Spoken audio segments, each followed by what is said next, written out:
Good morning students, hope you all are doing good at your end. So in the last session we had discussed about some Consumer Protection Act 1986 rights which were given to the customer. Now we further move towards the meaning of consumer. So consumer क्या होता है? Consumer वो person होता है that ultimately consumes goods or avail the service.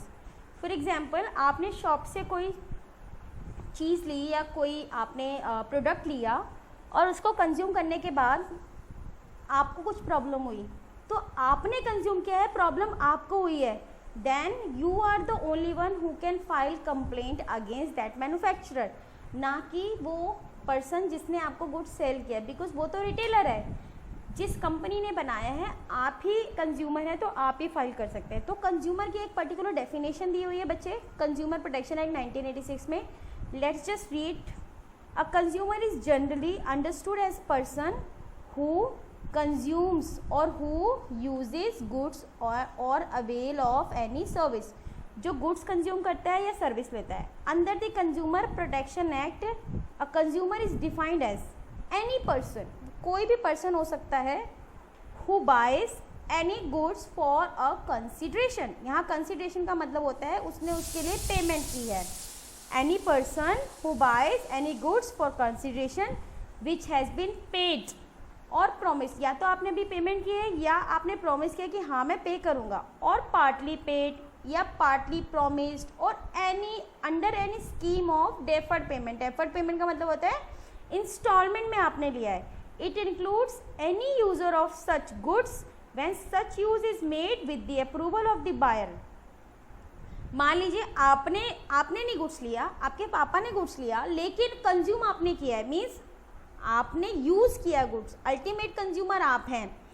So but आपने consume कैसे किया? With the approval of the buyer. जो उसने प्रोडक्ट खरीदा था, आपके पापा से आपने परमिशन ली, पापा ने आपको ला के दिया और आपने वो कंज्यूम किया. But does not include a person, but उस पर्सन को इंक्लूड नहीं करेंगे who obtain goods for resale और any commercial purpose. जैसे मैंने आपको बताया, जिस शॉप से आपने ली है उसने रीसेल के लिए खरीदा है, वो कोई कंज्यूमर नहीं है. कंज्यूमर आप है जिसने अल्टीमेटली उस प्रोडक्ट को क्या किया बेटा? यूज़ किया है. Now next point is any person. First person तो आपको समझ में आ गया ये कंज्यूमर की definition. Now next second one is any person who hires और avail of any service for consideration. ऊपर वाला क्या था? प्रोडक्ट के रिलेटेड था. नीचे वाला जो है B point, that is related with the service. जो आपने पे की हो, हैज़ बीन पेड, और प्रॉमिस की हो, या पार्टली पे या पार्टली प्रॉमिस की होगी under any system of deferred payment. It includes any beneficiary of services when such services are availed of with the approval of the person concerned. जो पर्सन है उसकी अप्रूवल के साथ आपने वो सर्विस लियो. बट डज नॉट इंक्लूड, उनको इंक्लूड नहीं करेंगे जो सर्विस किसके लिए दे रहे हैं? कमर्शियल पर्पस के लिए. ठीक है, who avail of such service for any commercial purpose. ठीक है, इसलिए इसी तरीके से हमने कंज्यूमर की डेफिनेशन पढ़ी. नाउ आपके सिलेबस में क्या है? Who can file a complaint. Complaint कौन फाइल कर सकता है? सबसे पहला पॉइंट है a consumer can file a complaint on his और हर, खुद से कर सकता है. Does not need the service of any advocate और प्रोफेशनल. आपको किसी एडवोकेट की जरूरत नहीं है, आप खुद से as a consumer case file कर सकते हैं. Second, any registered consumer association. जैसे आपने कोऑपरेटिव सोसाइटी पढ़ी थी लास्ट ईयर में, उसमें क्या था? कंज्यूमर एसोसिएशन बन जाते हैं for the welfare of consumers. So कोई भी कंज्यूमर एसोसिएशन है जो रजिस्टर्ड है, वो आपके बिहाफ पे फाइल कर सकते हैं. कई आपने देखा होगा लोग अपने आप ही जो है टेस्टिंग, ऐसी कंज्यूमर एसोसिएशन कोई भी प्रोडक्ट को टेस्ट करते हैं, अगर वो अप टू द स्टैंडर्ड नहीं होते then they can file the complaint. ठीक है, because they are working for the welfare of consumers. Central government और एनी स्टेट गवर्नमेंट, वन और more consumers on behalf of numerous consumers. एक से ज़्यादा consumers बाकियों के बिहाफ पे फाइल कर सकते हैं. अ लीगल हायर और रिप्रेजेंटेटिव ऑफ अ डिसीज्ड. अगर आप खुद नहीं कर रहे हैं और आपने किसी लीगल हायर को लिया, लीगल हायर मतलब होता है आपने किसी एडवोकेट को या आपकी जगह कोई रिप्रेजेंटेटिव है जो लीगली है, वो आपका कंप्लेंट फाइल कर सकता है. A complaint under section 2 subsection B of the consumer protection act 1986. ये एक्ट है जो आपका अप्लाई होता है कंप्लेंट के लिए, कि इसी एक्ट के अंदर आप अपनी कंप्लेंट फाइल कर सकते हैं. अगेंस्ट हुम, किसके अगेंस्ट आप कंप्लेंट कर सकते हैं? सबसे पहला point, in case of any defective good supply, अगर आपको कोई डिफेक्टिव गुड सप्लाई हुआ है, a complaint can be filed against the manufacturer और सेलर और द डीलर, जो भी है, ठीक है। और for any deficient services render, आपको ने कोई सर्विस अवेल की है लेकिन उसमें आपको खोट नजर आ रहा है, कोई प्रॉब्लम है, जैसे डॉक्टर के पास गए, डॉक्टर ने आपका अच्छे से इलाज नहीं किया, अ complaint can be filed against the provider of the service. Here the defect means what? Defect means any fault, imperfection, shortcoming, quantity or quality or purity of goods. Deficiency क्या होता है? कमी, कमी मतलब imperfection है उसकी सर्विस में, shortcomings है, inadequacy in the quality, nature and manner of performance of service, कि जिस तरीके से उसने सर्विस दी है you are not satisfied with। अब हम बात करते हैं, अब हमने पढ़ा क्या बेटा? कंज्यूमर पढ़ा, consumer who can file complaint और किस लिए हम फाइल कर सकते हैं, ये सब हमने पढ़ लिया। Now just move to redressal agencies under. हमारे पास कौन कौन सी रिड्रेसल एजेंसीज होती हैं? हमारे पास होती है 3। First one is district forum. अगर आपको कोई कंप्लेंट करिए, पहले आप इसमें करेंगे, if you are dissatisfied then go to state commission, if you are dissatisfied with state then you can go to national and at the last supreme court, because supreme court से ऊपर कोई court नहीं है। लेकिन इन सब में एक अपने अपने क्राइटेरिया है कि कौन डिस्ट्रिक्ट फोरम में अपना केस अप्लाई कर सकता है, कौन स्टेट में, कौन नेशनल में and the last supreme court में। तो एक एक करके हम इनके बारे में पढ़ेंगे। तो first one is district forum. इसकी कैरेक्टरिस्टिक्स क्या है? Let's read it out with me that there are 644 district commissions in India. The district forum consist of, इसके अंदर कौन कौन से पैनल कैंडिडेट्स होंगे? फर्स्ट वन इज प्रेसिडेंट होगा and 2 other members, there should be a president and 2 members. और इन 2 members में से कंपल्सरी है that there should be a woman. They all are appointed by the state government, because ये सबसे नीचे level पे, डिस्ट्रिक्ट लेवल पे, जैसे आपका छिंदवाड़ा एक डिस्ट्रिक्ट है, यहाँ पे एक कंज्यूमर फोरम होगी, उस कंज्यूमर फोरम में एक प्रेसिडेंट होगा और 2 मेंबर्स होंगे। उन 2 मेंबर्स में से एक मेंबर विमेन होगी एंड सबको कौन अपॉइंट करेगा? स्टेट गवर्नमेंट पे, स्टेट गवर्नमेंट, क्योंकि ये डिस्ट्रिक्ट लेवल पे है, ठीक है। इसमें कंप्लेंट कितने रुपए तक की फाइल होगी? A complaint can be made to the appropriate district forum with the value of goods और services in question along with the compensation claim does not exceed 20 lakhs। अगर 20 lakhs रुपीज तक का कोई भी क्लेम है तब आप यहाँ पे फाइल करोगे। कहाँ पे? District forum. अगर आपका 21 लाख का है तो आप डिस्ट्रिक्ट फोरम में कंप्लेंट फाइल नहीं करोगे, आप इससे ऊपर वाली फोरम में कंप्लेंट फाइल करोगे जो है 21 लाख की। फॉर एग्जांपल मेरा केस 20 लाख का था, लेकिन 20 लाख के केस के बाद जो रिजल्ट आया वो उससे मैं डिससेटिस्फाइड हूँ, देन मैं स्टेट कमीशन पे जा सकती हूँ, और मैं स्टेट से भी डिससेटिस्फाइड देन मैं नेशनल, फिर सुप्रीम कोर्ट। लेकिन क्योंकि क्राइटेरिया क्या है कि मेरे को पहले फाइल किधर करना है, वो हमें फाइल करना है डिस्ट्रिक्ट फोरम में। थर्ड पॉइंट पढ़िए, ऑन रिसीविंग द कंप्लेंट, जब आपको कंप्लेंट मिलेगी the district forum shall refer the complaint to the party against whom the complaint is filed. आप फाइल करोगे डिस्ट्रिक्ट फोरम में, जब आपकी कंप्लेंट डिस्ट्रिक्ट फोरम में फाइल हो जाएगी देन जो जिसके अगेंस्ट आपकी कंप्लेंट है उसको वहाँ पे नोटिस जाएगा। इफ रिक्वायर्ड, अगर ज़रूरत होगी तो गुड्स का सैंपल लिया जाएगा एंड टेस्टिंग के लिए भेजा जाएगा, जो भी आपकी शिकायत है उसके according. Testing in the laboratory, the district forum shall pass an order after considering the test report from the laboratory. और लेबोरेटरी से जब टेस्ट रिपोर्ट आ जाती है तो उसके बाद जो है डिस्ट्रिक्ट फोरम अपना ऑर्डर सुनाएगा। In the last point, in case the aggrieved party, मतलब जो पार्टी है is not satisfied with the order of district forum then he can appeal before the state commission within 30 days 30 days of passing the order. आपके question आया exam में कि एक lady थी, उसने स्टेट कमीशन में apply किया but वो डिससेटिस्फाई थी, और उसमें नंबर ऑफ डेज, उसने डेट लिखा, डेट का ऑर्डर ऑफ द डेट लिखा, और उसको उसने फिर कुछ टाइम बाद मीन्स 35 डेज के बाद उसने अप्लाई किया। ये कैलकुलेट करना पड़ेगा आपको। तो क्वेश्चन ये था कि क्या वो अप्लाई कर सकती है, देन उसका आंसर था नो, लेकिन कई बच्चों ने किया yes, because number of days आपको कंसिडर करने हैं। तो ये था आपका डिस्ट्रिक्ट फोरम की characteristics. Now we will move to state commission. There are 365 state commission of India, each commission consist, जैसे उसमें पैनल्स थे, इसमें क्या है, उसमें क्या था, एक प्रेसिडेंट और 2 मेंबर्स, तो इसमें भी क्या है, अ president and not less than 2 other members, यानी कि एटलीस्ट 2 मेंबर्स होने चाहिए और one of them should be a women. अब ये स्टेट कमीशन है तो this should be appointed by the state government concern, जो भी गवर्नमेंट होगी उस स्टेट की।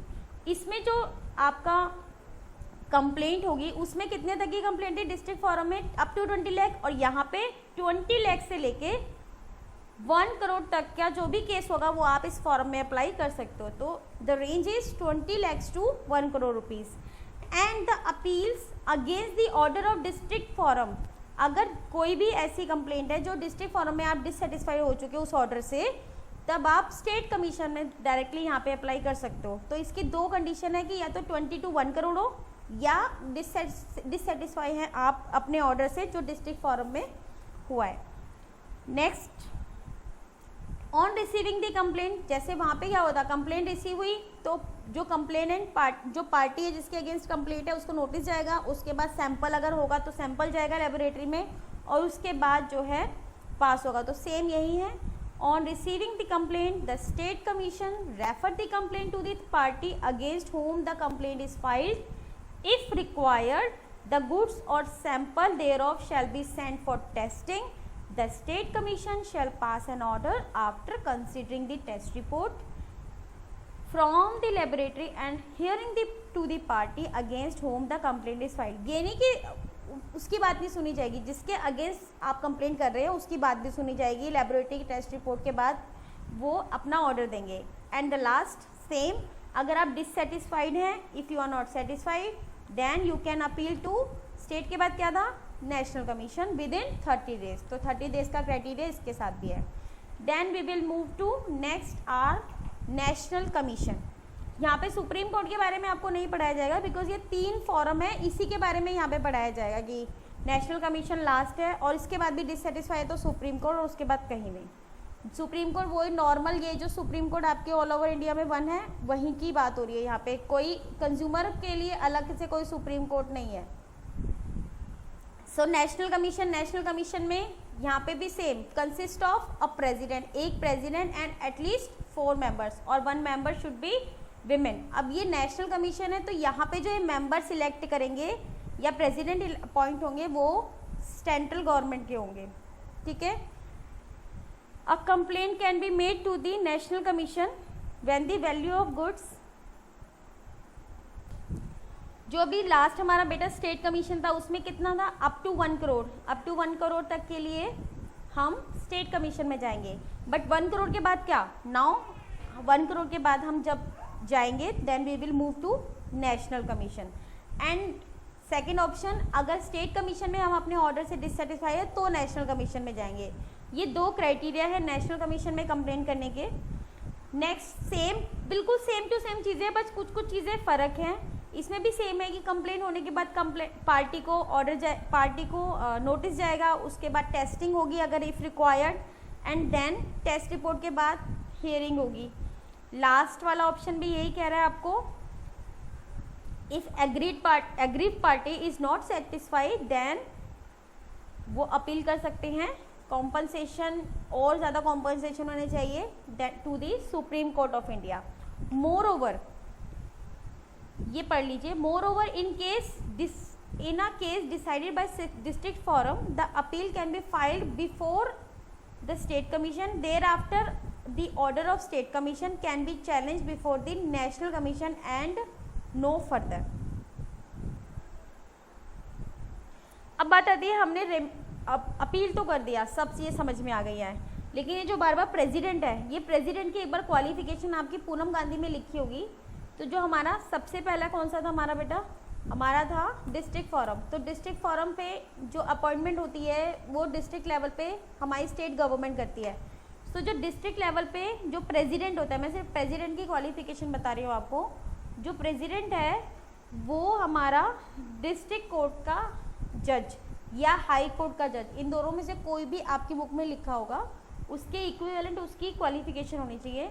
Now move to state commission. State commission में हाई कोर्ट के जज की क्वालिफिकेशन वाला बंदा या रिटायर्ड वहाँ से, वो यहाँ पे एज अ प्रेसिडेंट अपॉइंट होगा। और नेशनल कमीशन में सुप्रीम कोर्ट का रिटायर्ड जज या उन्हीं के क्वालिफिकेशन का बंदा यहाँ पे नेशनल कमीशन में एज अ प्रेसिडेंट अपॉइंट होगा बाय सेंट्रल गवर्नमेंट। एक ये वाली चीज़ आप अपनी बुक में देख लीजिएगा और मार्क कर लीजिएगा। Next we will move to further segment which means remedies and reliefs available to the customer under consumer protection act। बहुत बार क्वेश्चन में आया है कि क्या रेमेडीज मिलेगी, मैंने इतना कुछ किया, फाइल किया कंप्लेंट, क्या रेमेडीज मिलेगी। केस स्टडी में कई बार आएगा। तो बेटा इसकी जो मैं आपको बता रही हूँ रेमेडीज जो आपकी बुक में ली हुई है, कम से कम 7-8 रेमेडीज आप पढ़ के जाइएगा, क्योंकि वो पूछते हैं क्वेश्चन में क्या आएगा। तो सब उस समय याद नहीं आता, वैसे तो नॉर्मली आप बोल सकते हो, पर 2 या 3 ही याद आती हैं, 7-8 या उससे ज़्यादा आपको याद नहीं आ पाती है। कम से कम 5 से 6 आपको याद होनी चाहिए। तो सबसे पहला ये है remove the defect in the goods और सर्विस। अगर कोई ऐसा डिफेक्ट है जो रिमूव हो सकता है, वो रिमूव करने के लिए हम अपोजिट पार्टी को बोल सकता है कोर्ट। टू रिप्लेस, हम रिप्लेस के लिए बोल सकते हैं कि हमारा गुड रिप्लेस करिए और न्यू वन से रिप्लेस करिए फ्री फ्रॉम एनी डिफेक्ट।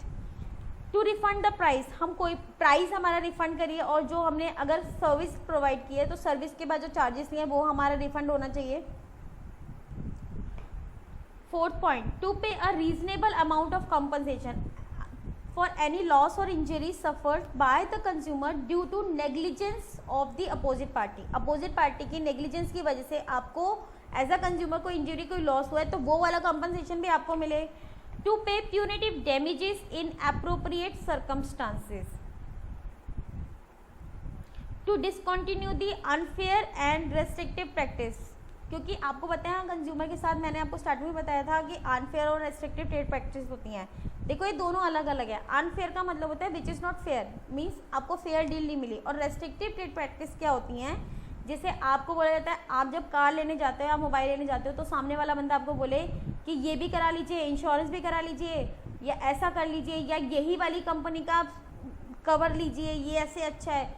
आपको रेस्ट्रिक्ट किया गया है कि आप किसी और कंपनी का नहीं लें, तो वो भी आपको डिसकंटिन्यू करना है। Not to offer hazardous goods for sale, कोई भी ऐसे गुड्स आपको सेल नहीं करने हैं जो आपकी हेल्थ के लिए बहुत खतरनाक है। To withdraw the hazardous goods from sale, withdraw करवाते हैं पूरा का पूरा, मीन्स मार्केट से हटवाना पड़ता है। To cease manufacture of hazardous goods and to desist from offering hazardous services.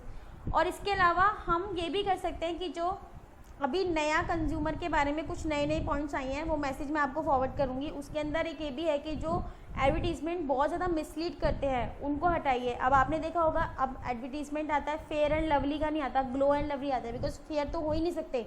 तो मिसलीड एडवर्टीजमेंट को हटाने के लिए भी गवर्नमेंट जो है बहुत ज़्यादा स्ट्रिक्ट हो गई है, एक्ट उनका अच्छा हो गया है। टू पे any amount not less than 5% of the value of defective goods or deficient services to be credited on the consumer welfare fund or any other organization to be utilized in the prescribed manners। Means क्या होता है, जब मैंने accounts में आपको बताया था कि जैसे हमने डिविडेंड डिक्लेयर कर दिया, डिविडेंड डिक्लेयर करने के बाद कई बार हो सकता है कि हमें जो हमारा शेयर होल्डर है उसके अकाउंट में डिविडेंड नहीं पहुंचा या अकाउंट हमारे पास नहीं है, तो हम एक वेलफेयर फंड बना लेते हैं। तो इसी तरीके से हम जो कोर्ट है वो as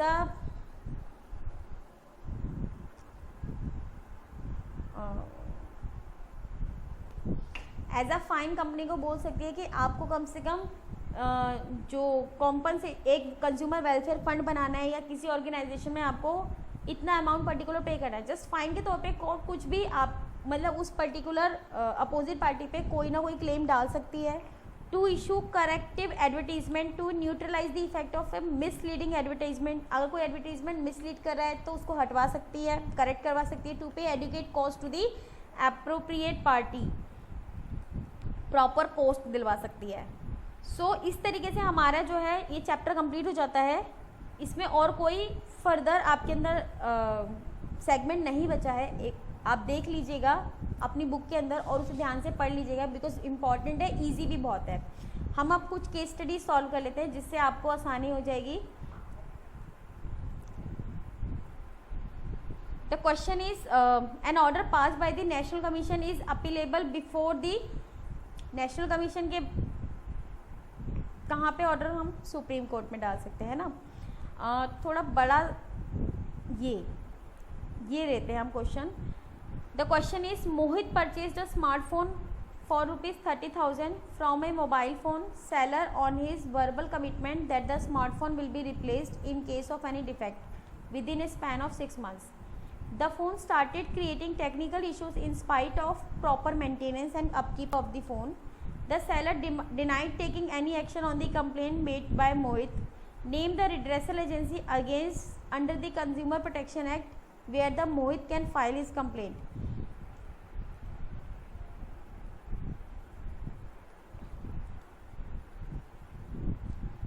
Answer is no. Mohit cannot file a complaint against the seller in the consumer court as he does not have cash memo. He had purchased mobile on the verbal commitment only. तो देखने में तो कोई ये the another question is Aanchal purchased a food processing machine for rupees 3,000 from Kajal Machinery Private Limited. She found that the machine was not working properly. Despite many complaints, the defect was not rectified by Kajal Machinery Private Limited. The first point is identify the consumer right that has been violated by Kajal Machinery Private Limited.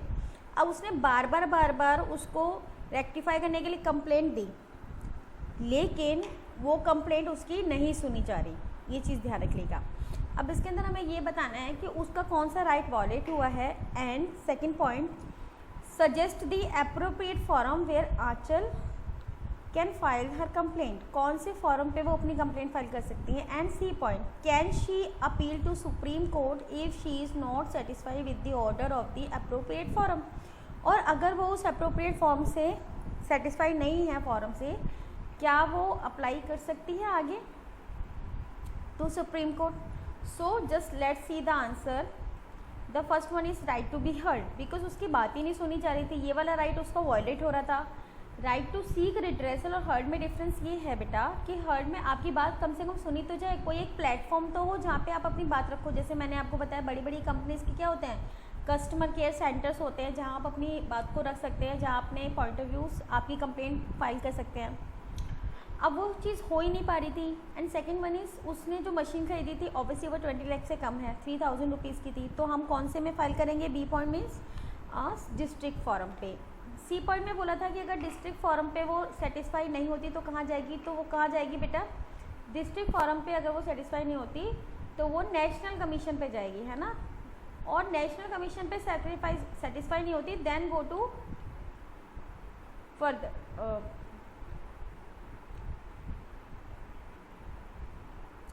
District forum पे अगर वो satisfy नहीं होती तो state level पे जाएगी, state level पे फिर वो नेशनल लेवल पे जाएगी। बट उसने बोला क्या वो सुप्रीम कोर्ट में अप्लाई कर सकते हैं, नहीं, क्योंकि सुप्रीम कोर्ट में अप्लाई करने के लिए ज़रूरी है कि बंदे ने जो है 1 करोड़ रुपए का एक्सीड हो उसका लॉस या क्लेम, प्लस में नेशनल कमीशन के जो ऑर्डर है उससे वो डिससेटिस्फाई हो। जब ये 2 चीज़ें होंगी तभी वो सुप्रीम कोर्ट जा सकता है, उससे पहले नहीं। तो आपको ये पूरा आंसर लिखना है जैसे No, because only those appeals where the value of goods and services exceed rupees 1 crore and where the aggrieved party was not satisfied with the order of national commission that can be taken to the supreme court। उसने यही पूछा ना क्या supreme court जा सकता है, तो supreme court जाने के यही 2 क्राइटेरिया है, क्या तो आपने नेशनल कमीशन में अप्लाई करने के बाद डिससेटिस्फाई हो जाएंगे तभी आप जा सकते हो, ठीक है। Next, a school owned a swimming pool and offered swimming facilities to the public on payment of fee.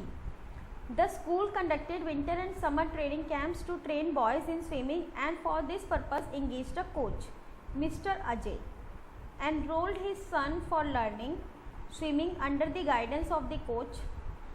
That due to the negligence of the coach, the boy drowned and died. ये case हुआ कि जो boy है वो उसकी death हो गई। The school denied any responsibility on it's part The coach claimed that he had considerable experience in coaching young boys for swimming. So Mr. Ajay decided to file a case in the appropriate consumer court and decided to claim 50 lakh rupees. Against whom Mr. Ajay filed a case? किसके against case करना है? Justify your answer. Where can Mr. Ajay file the case? अब यहाँ पे दो लोग हैं, एक स्कूल है और एक वो कोच है. और वेयर हम मिस्टर अजय कहाँ पे केस फाइल कर सकते हैं? And third one, if the school authorities are not satisfied with the order of consumer court, जो भी आप ऊपर बताएंगे, then mister Ajay had to file the case. What option is available to them? कौन सा ऑप्शन अवेलेबल होगा? तो चलिए इसका आंसर देख लेते हैं. The answer is that mister Ajay can file case against school as well as against the coach. वो दोनों के अगेंस्ट केस फाइल कर सकता है. Reason, failure of the basic safeguards in the swimming pool by the school. School ने जो है बेसिक सेफगार्ड्स नहीं मेजर्स नहीं प्रोवाइड कराए और कोच की नेग्लिजेंस थी ड्यू टू, क्योंकि मैंने आपको बताया था कि हम केस तभी फाइल कर सकते हैं जब डेफिशिएंसी इन सर्विस हो. तो negligence counts under the deficiency of services. Mister Ajay का केस का क्लेम कितना था बेटा? 50 लाख रुपीज़ था. तो जब 50 लाख का अमाउंट आता है वो किस में आता है? स्टेट कमीशन में. तो मिस्टर अजय किस में कर सकते हैं? स्टेट कमीशन में अपना केस फाइल कर सकते हैं. ठीक है. और थर्ड पॉइंट था कि अगर वो इस स्टेट कमीशन से डिससेटिस्फाई होते हैं तो कहाँ जाएंगे? वो जाएंगे नेशनल कमीशन पे. ठीक. Now move to next question. Mister Manmohan Singh and his wife Kamlesh had bought a railway journey cum reservation ticket rupees 2000 at Ahmedabad for travel from New Delhi to Kanpur Center by the Shatabdi Express on 2nd December 2001. The details on the ticket including the coach number, date of journey etc. Very illegible. Illegible मतलब दिख नहीं रहा, illegible है, अब उसको दिख नहीं रहा है. So hence they were forced to buy another ticket for journey from New Delhi to Kanpur. They applied for a refund for the earlier ticket. अब वो दिख नहीं रहा था तो उन्होंने उनको फोर्स किया कि आप न्यू टिकट बाय करिए. अब पहले वाली टिकट के पैसे तो वापस मिलने चाहिए. But as the forum noted that they had to suffer much of for the purpose in spite of the couple's giving the Ahmedabad residential address for sending the refund. The railway send it to their Delhi address. So they approached Consumer Education and Research Society Ahmedabad for help. मतलब उनका जो भी address था अहमदाबाद की जगह Delhi address पे पहुंच गया जो रिफंड था. फाइल्ड कंप्लेंट्स, तो उन्होंने इसकी हेल्प ली कंज्यूमर एजुकेशन रिसर्च सोसाइटी की. And that CERS filed a complaint against railways before district consumers dispute redressal forum Ahmedabad city and claimed that the two senior citizens had to face mental harassment due to the deficiency in the service by the railways. So can CERS file a complaint against railways before the district consumer dispute redressal forum? The question is, क्या CERS form कर सकता है complaint या नहीं? And which consumer right is being promoted by CERS in this case? और कौन सा CERS right promote करेगा इस केस के अंदर? Third one is state any two reliefs available to mister Manmohan Singh and his wife. और मिस्टर मनमोहन सिंह और उनकी वाइफ को कौन सा रिलीफ अवेलेबल होगा? 3 क्वेश्चन हैं. The answer is yes. जैसे मैं आपको बताया था, ये तो कंज्यूमर कोर्ट केस फाइल कर सकता है या कंज्यूमर के बिहाफ पर कोई भी रिड्रेसल, कोई भी कमेटी जो एसोसिएशंस बनती है कंज्यूमर की वेलफेयर के लिए वो. सो yes, CERS can file complaint against railways before the district consumer dispute redressal forum Ahmedabad since as per the Consumer Protection Act 1986. Reason आपको ऐसे ही लिखना है बेटा एग्जाम में. A complaint before appropriate forum can be made by any registered consumer association also.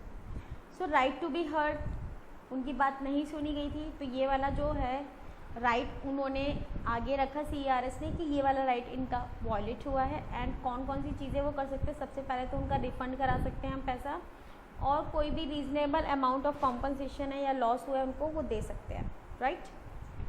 The next one is Prakhar purchase an ISI mark electronic electric iron from Bharat Electricals. While using, he found that it was not working properly. He approached the seller and complained for the same. The seller satisfies by saying that he will ask the manufacturer to replace this iron. The manufacturer refused to replace and Bharat Electricals decided to file a complaint in the consumer court. और Bharat electricals ने बोला कि मैं consumer court में case file करूँगा. तो क्या आपको लगता है कि मतलब बेसिकली प्रखर ने भारत इलेक्ट्रिकल से सामान लिया. भारत इलेक्ट्रिकल ने बोला ठीक है मैं मैन्युफैक्चरर से आपको रिप्लेस करा दूंगा, बट मैन्युफैक्चरर ने रिप्लेस करने के लिए मना कर दिया. तो भारत इलेक्ट्रिकल बोला कि मैं कंज्यूमर कोर्ट केस फाइल करता हूँ. तो भारत इलेक्ट्रिकल जो है क्या वो कंप्लेंट फाइल कर सकता है. Give reasons in support of your answer.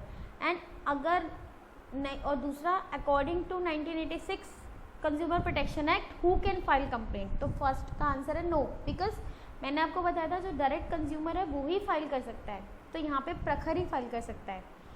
सो आप इसके नीचे रीज़न लिख सकते हैं कि कौन कौन. सबसे पहला एनी कंज्यूमर और second one is any registered consumer association. ये दो ही आपके जो है फाइल कर सकते हैं कंप्लेंट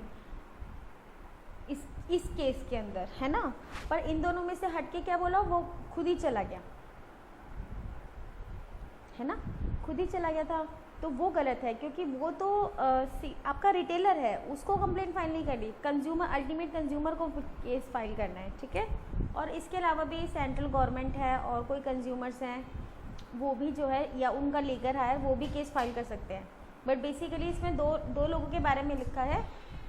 तो हम ये तो या तो बोल सकते हैं कि कंज्यूमर या कंज्यूमर का लीगल हायर या फिर कोई भी association, consumer association on behalf of the person, right.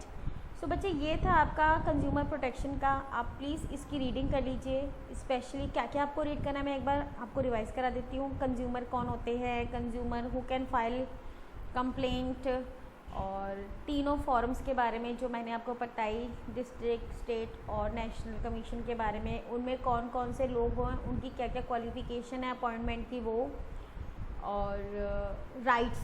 ये बहुत इंपॉर्टेंट चीज़ें हैं और ये एग्ज़ाम में ज़रूर आती हैं. और remedies available with the customers और responsibilities of customers. So students hope आपको समझ में आया होगा. In case you have any queries please do contact to me at any time. Thank you so much and all the best.